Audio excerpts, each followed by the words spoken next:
Las últimas enmiendas a la Constitución abrieron un amplio debate en materia laboral. El derecho a la huelga y a la organización sindical son temas de preocupación entre distintas centrales sindicales.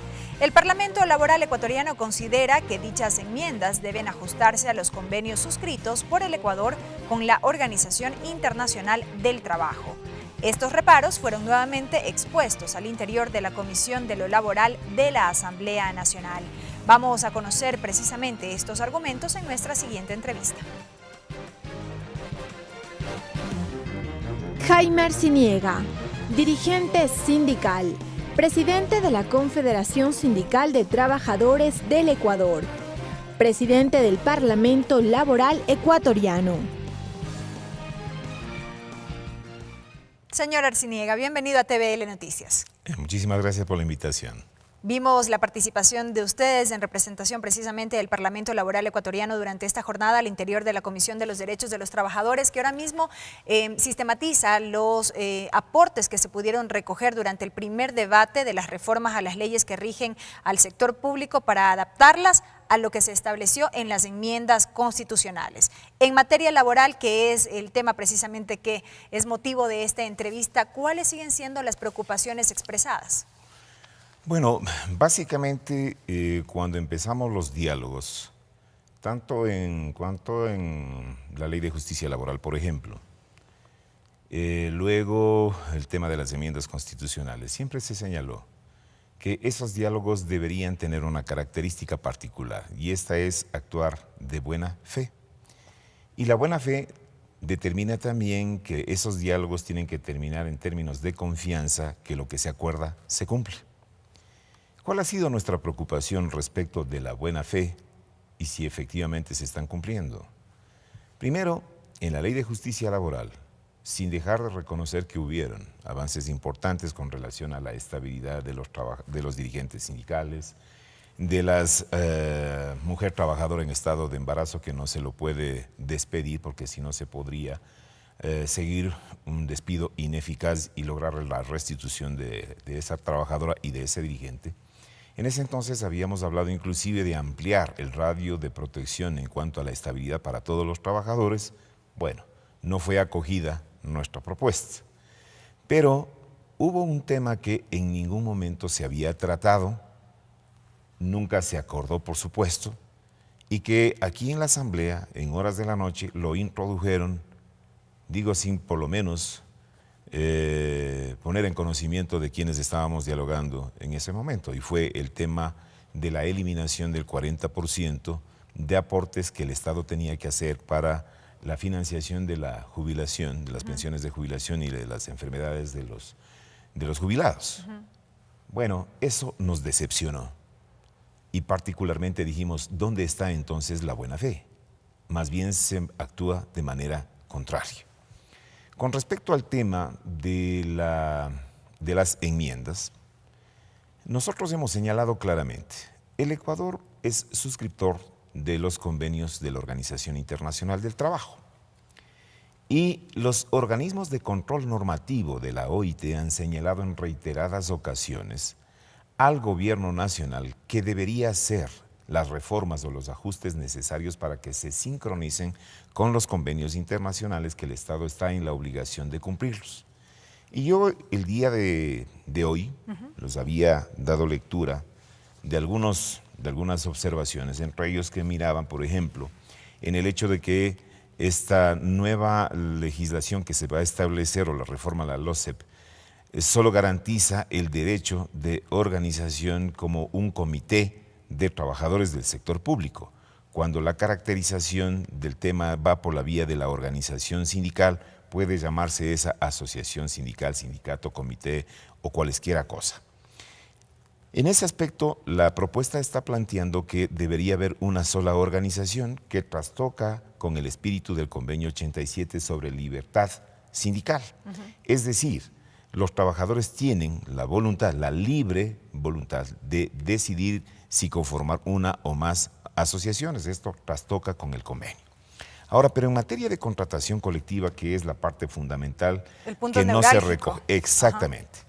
Entonces, ese punto neurálgico es que en la enmienda constitucional se incluyó un término o un párrafo que tampoco nosotros habíamos señalado el acuerdo y que no fue presentado a la Corte Constitucional para que calificara si es constitucional o no, y lo introdujeron en último momento.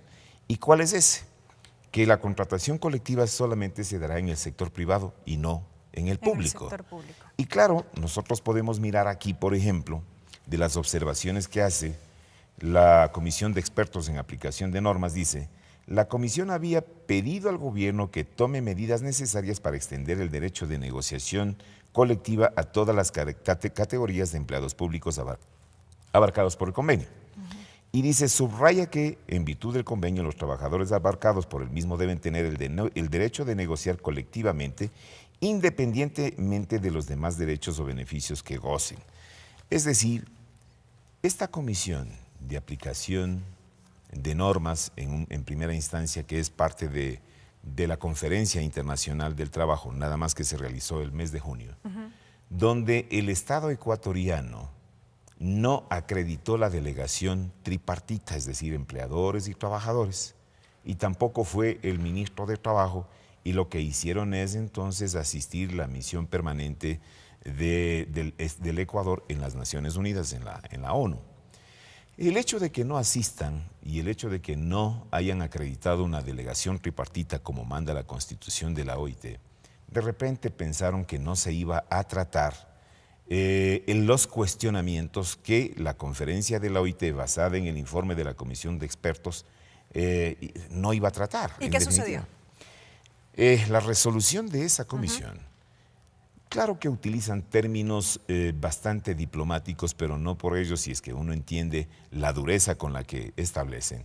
Cuando ellos hablan de preocupación, son términos ya fuertes y graves que utiliza el lenguaje diplomático de la OIT. Y por otro lado dice que le piden al gobierno acepte una comisión de contacto directo a efecto de revisar la normativa nacional con relación a los convenios internacionales que no se están aplicando. De repente se podrá decir, bueno, sí, contacto directo en el argot popular o muy ecuatoriano como que no pesa, pero en el ambiente internacional esto tiene una enorme repercusión en la imagen del país que viola los convenios internacionales. Pero a ver, sobre el tema de la contratación colectiva, que como decimos es el tema neurálgico que ustedes como Parlamento Laboral Ecuatoriano están demandando, se ha incorporado ahora mismo que se tramitan estas reformas a las leyes que rigen al sector público. Yo recuerdo durante el primer debate aquí en el Pleno de la Asamblea Nacional que hubo una postura por parte de una legisladora que manifestaba que esta figura ha sido utilizada como un mecanismo de chantaje en este caso y que daba paso a mantener ciertos privilegios sindicales, un poco argumentando lo que a su juicio sería la inconveniencia de aquello. Hay que separar, digo yo, el odio que se puede tener a una organización de trabajadores y recuerde que los derechos... ¿Pero se trata de odio a los trabajadores? Pero por supuesto. Es que usted revise el artículo 23 de la Declaración Universal de los Derechos Humanos. Garantiza el derecho de organización sindical para la defensa de los intereses de los trabajadores. Bueno, entonces si no están de acuerdo, pues digamos, no sirve esa cláusula de la Declaración Universal de los Derechos Humanos. Si, por ejemplo, los convenios internacionales, de los alrededor de 189 convenios, hay 8 fundamentales. De los 8, hay 2 que decimos suprafundamentales. Y esos 2 son la libertad de asociación y de negociación colectivo, convenio 87 y 98. Si es que aquí los señores asambleístas no están de acuerdo, hay mecanismos de denunciar, utilizando el término adecuado, denunciar de los convenios y por lo tanto entonces tramiten y salgámonos de la esfera internacional. Y más allá de posturas que pueden leerse como contrarias o no estar de acuerdo, como usted menciona, frente a esto que mandan los convenios internacionales y demás, ¿cuál ha sido el argumento central para de pronto no dar paso a este pedido que ha sido recurrente de parte del Parlamento Laboral Ecuatoriano? A ver, cuando hacen referencia, por ejemplo, que han habido abusos o excesos y cosas por el estilo, ¿qué es lo que dice la OIT? La OIT dice no tiene facultad el ministro de Trabajo o el gobierno unilateralmente por la vía administrativa a desconocer algo que se pactó y que se tiene entonces convenido. ¿Cuál es la vía? La vía judicial. Entonces las cosas debieron haberse encaminado desde allá y no imponer desde el ámbito administrativo. Ahora, por otro lado, el núcleo fuerte de la defensa de los derechos de los trabajadores que está en el ambiente social, pero también es el ámbito económico. Y la negociación colectiva aquí en el país prácticamente ya no existe. Lo que hay es una imposición colectiva mediante la fijación de techos para los trabajadores en el sector público, por ejemplo, que están amparados por el Código del Trabajo. Recuérdese también hoy, y disculpen, no intento ser grosero, pero con torpeza ahora se dice que los trabajadores que estaban amparados por el Código del Trabajo gozan de los derechos individuales y colectivos. Aquellos trabajadores que estaban en proceso de negociación y otros terminado la negociación colectiva con su empleador, ahora resulta que el Ministerio del Trabajo dice, como no tuvieron suscrito el primer contrato colectivo, por lo tanto entonces no va. Bueno, ¿cuál es la actitud que tiene el Ministerio de Trabajo para unilateralmente desconocer un derecho que aún al margen de las discusiones y las objeciones que hemos tenido, en las enmiendas constitucionales, en la disposición transitoria, se habla claramente que aquellos trabajadores que antes de la vigencia de la enmienda constitucional mantienen su condición que habían tenido a lo largo del tiempo, porque la ley no es retroactiva. Ya, y entonces, ¿por qué el Ministerio del Trabajo y en algunos casos algunos asambleístas le niegan el derecho a esos trabajadores que están inmersos y bajo la protección del Código del Trabajo, por ejemplo? Señor Arciniega, me queda apenas un minuto y con esto quisiera finalizar. Estamos ya a puertas de que la Comisión de los Derechos de los Trabajadores emita este informe, apruebe el informe para segundo debate de estas reformas a las leyes que rigen al sector público para adaptarlas a la Constitución, a las enmiendas constitucionales en este caso. ¿Ahí qué expectativa todavía se mantiene toda vez que han sido recibidos, que se ha reiterado este llamado para dialogar, para escuchar las observaciones? Por el respeto que se merece la comisión y algunos miembros, por supuesto, nosotros hemos asistido el día de hoy para poner cuáles son nuestros puntos de vista respecto al tema. Correcto. ¿Qué dijo la señora presidenta, por ejemplo? Porque nos reunimos con el señor presidente de la República el año pasado. Y claro, bajo la asistencia y asesoría de la Secretaría Jurídica de la Presidencia de la República, dijo, es que el contrato colectivo nada más es para el sector privado, presidente, no para el sector público. Nosotros estamos en el día a día con las organizaciones internacionales del trabajo y, por supuesto, cuando menos muestran una sonrisa irónica frente a esta actitud. Y claro, lo que dijo la señora presidenta es que dentro del programa de gobierno o la política de la Revolución Ciudadana no está considerado la negociación colectiva. Entonces, ¿qué sentido tiene que nosotros asistamos a una negociación si ya de por medio están anunciando la muerte de una institución que por años ha servido como una herramienta para mejorar la calidad de vida de los trabajadores?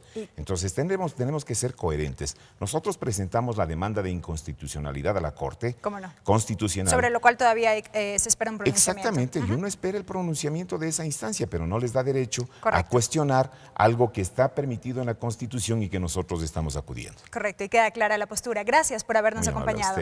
Jaime Arciniega, presidente del Parlamento Laboral Ecuatoriano, quien nos ha acompañado en este espacio de entrevista.